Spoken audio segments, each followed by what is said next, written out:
10 experts couldn't find the answer. The janitor did it in 60 seconds. Then, the afternoon sun cast long shadows through the glass walls of Meridian Tech's executive conference room, where CEO Jonathan Blake stood studying the complex diagram that had become both his obsession and his nightmare. At 29, Jonathan had inherited more than just his late father's technology company. He'd inherited a mystery that threatened to destroy everything the Blake family had built over 2 decades. The Calmer system, their revolutionary data processing platform, had been functioning perfectly for 3 years until 6 months ago, when it began experiencing inexplicable failures. 10 consulting firms had examined the system architecture, each charging more than the last, and each walking away with the same conclusion. The original designer had created something so brilliantly complex that its current malfunction was beyond repair. The documentation is incomplete, the latest consultant had explained before packing up his expensive equipment. Without the original architect's notes, we're essentially reverse engineering a masterpiece.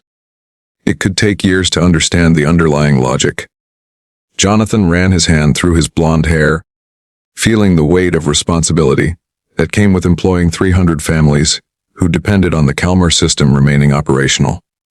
His father, Robert Blake, had died in a car accident 2 years ago, taking with him the intimate knowledge of how the system truly worked.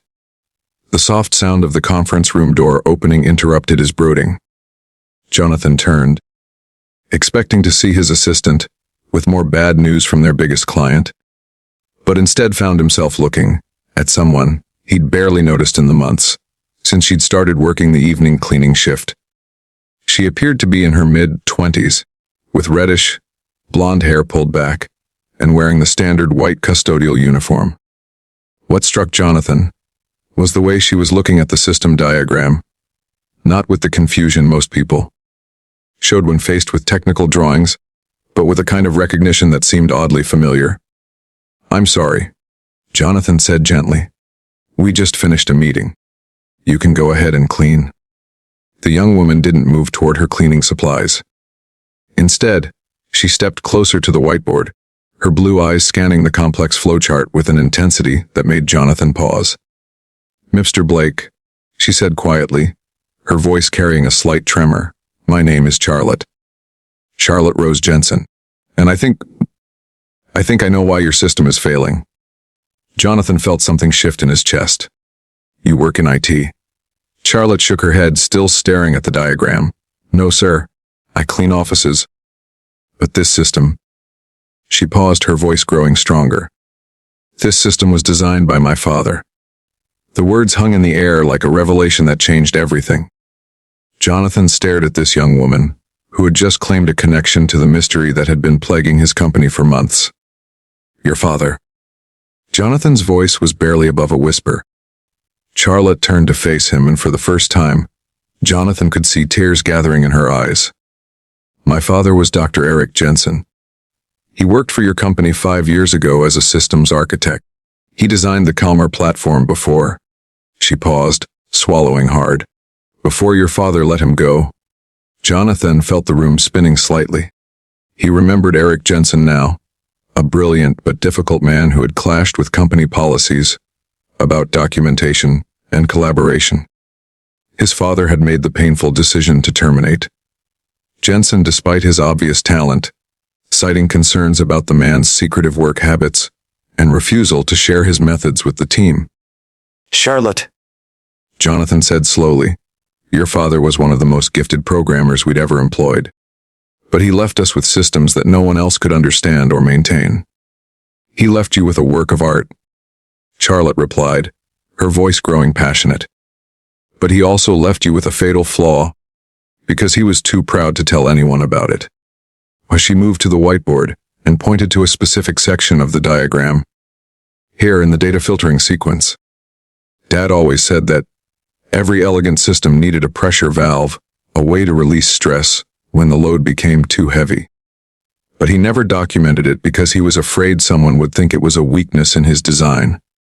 Jonathan followed her pointing finger, studying the area she'd indicated. "A pressure valve." The system is failing because it's been running at peak efficiency for 3 years without any maintenance breaks, Charlotte explained, her yellow, gloved hand tracing the flow patterns her father had created. Dad built in an automatic reset protocol, but he disguised it as a minor subroutine because he didn't want anyone to think the system needed help to function properly. As Charlotte spoke, Jonathan began to see what 10 consultants had missed. Hidden within the complex architecture was indeed an elegant solution to the very problem they were experiencing, but it had been camouflaged so skillfully that only someone who understood Eric Jensen's peculiar genius could recognize it. "How do you know all this?" Jonathan asked, amazed. Charlotte's eyes grew distant with memory. After Dad was let go, he became obsessed with proving his systems could work. He spent every evening explaining to me how he designed them, what each component did, where the hidden safeguards were placed. He said someday someone would need to understand his work, and since he couldn't trust his colleagues, he'd teach his daughter. She paused, wiping at her eyes with the back of her glove. "When he died last year, I thought all that knowledge would die with me. Then I saw your job posting for evening custodial staff, and I knew I had to work here.